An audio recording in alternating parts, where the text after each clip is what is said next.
Point a laser at a wall and the dot barely spreads. Shine a flashlight and the light fades into a soft, useless glow. Same stuff, photons, but one of them is disciplined and the other is a crowd. Inside a laser, billions of light waves march in perfect step.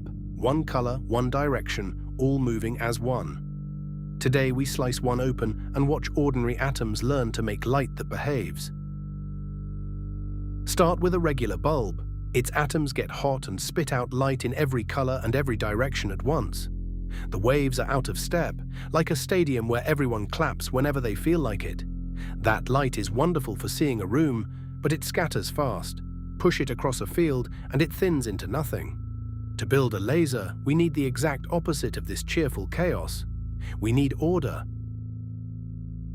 A laser fixes three things at once. First, color. Every wave is the same length, so the beam is a single pure shade. Second, direction. The waves travel almost perfectly parallel, so the beam stays narrow. Third, timing. The crests and troughs line up, marching together. Physicists call that last quality coherence.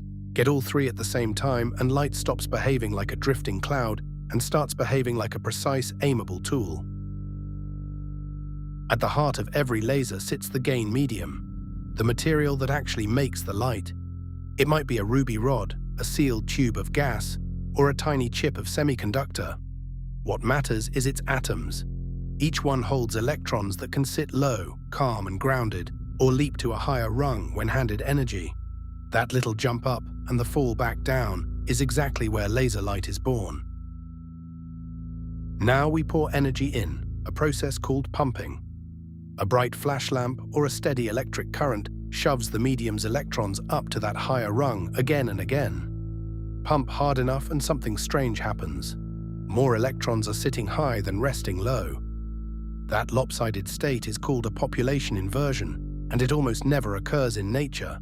Think of it as the loaded spring the whole machine quietly depends on. Sooner or later, one excited electron can't hold on. It drops back down and releases its spare energy as a single particle of light, a photon. This first one is random, a spontaneous spark, flying off in whatever direction it pleases. On its own, it would be nothing remarkable, but this photon is about to pass another excited atom, and that one quiet meeting is the trick that turns a glowing rod into a laser. When that photon sweeps past a still excited atom, it nudges the atom to drop early. The atom releases a new photon, but not just any photon.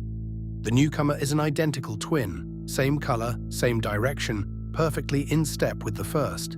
This is stimulated emission, the very heart of the word laser. One becomes two become four. A single spark is copied into an avalanche of matched light, all marching the same way. To grow that avalanche, we trap it. A mirror sits at each end of the medium, facing one another. Photons bounce back and forth, sweeping through the excited atoms over and over, triggering fresh copies on every pass. With each round trip, the light grows stronger and cleaner, while stray photons heading sideways simply leak out and are lost. What survives is a tight, growing column of light, every wave aligned with its neighbors. But a beam trapped between two perfect mirrors would never escape. So one mirror is made slightly see-through, only partly silvered. Most of the light keeps bouncing and amplifying, while a thin, steady stream slips out the front. That escaping stream is the beam you actually see. Open the box and there it is, a narrow line of light pouring out the leaky mirror as the machine quietly refills its atoms behind it. Because only the photons traveling straight down the tube survive all those bounces, the beam that finally leaves is astonishingly parallel. It barely spreads at all. Point a good laser at the moon, and the spot, after all that distance, is only a couple of kilometers wide. That tightness is why a laser can carry a clean signal, drill a precise hole, or read a single line on a barcode without smearing into its neighbors. Change the medium and you change the laser.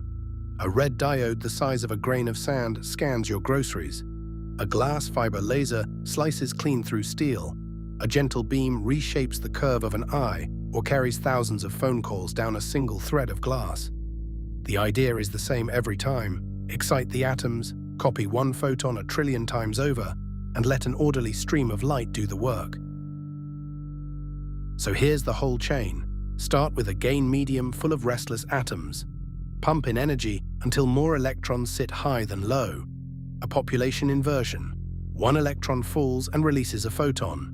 That photon triggers an identical copy, stimulated emission. Two mirrors bounce the growing light back and forth, amplifying it, while a partly silvered mirror lets a thin, perfect beam slip out. Ordinary light patiently taught to march in step. Next time a red dot lands on your groceries, remember what's behind it. Atoms lifted to a higher rung, one photon copied a trillion times over, light forced into a single patient line. Nothing exotic, just ordinary matter pushed until it glows in perfect order. That's how a laser works. If you enjoyed slicing this one open, stick around. We have plenty more everyday systems to take apart. Thanks for watching The Cutaway.